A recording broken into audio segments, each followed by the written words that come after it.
बाक्सा जिल्लानि गरेश्वराव असि मृदुल हाजरिकानि दैदेननायाव पुलिसनि मोनसे हानजाया सोदै मोननाय सुलुंखौ बिथा खालामनानै थिर गेलेनायनि टिकेट फानग्राफोरखौ सनिबारखालि हमो।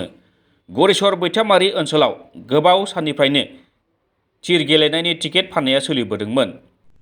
पुलिसनि सुबुंखौ नुनानै थिरनि टिकेट फानग्राफोरा खारनो नाजायोब्लाबो नाथाय पुलिसआ दिपेन डेका, राजेन राजबंशी आरो निरन्जन नाथखौ हमनो हायो। हमजानाय थिरनि टिकेट फानग्राफोरनिफ्राय 7,200 रांबो पुलिसआ मोननो हादों होनना फोरमायदों पुलिस मावख'गिरि बिथाङा।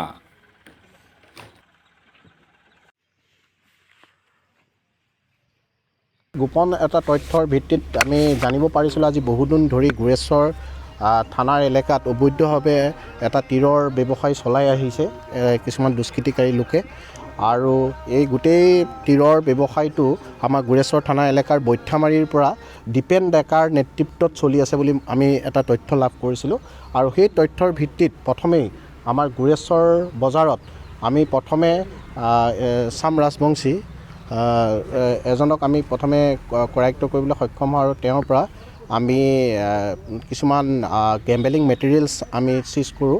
আৰু তেওঁৰ তথ্যৰ ভিত্তিত পুনৰ আমি বৈঠামাৰীত এটা ভাড়াঘৰত যিটো অনলি তীৰ ব্যৱসায়ৰ বাবে তেওঁলোকে তৈয়াৰ কৰিছে সেই নিৰ্দিষ্ট সেই ভাড়াঘৰটোত বৈঠামাৰীত আমি ৰেড কৰোঁ।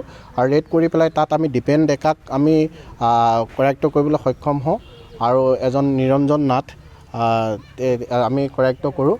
আৰু তেওঁলোকৰ পৰা যথেষ্ট পৰিমাণৰ তীৰৰ সামগ্ৰী বহু পৰিমাণৰ এক বাকচ তীৰৰ সামগ্ৰী আমি উদ্ধাৰ কৰোঁ। লগত নগদ 7,200 টকা যিবিলাক তীৰ বিক্ৰী কৰি পোৱা টকা সেইবিলাকো আমি জব্দ কৰিবলৈ সক্ষম হওঁ। আৰু আমাৰ অভিযান অবিৰতভাৱে চলি থাকিব।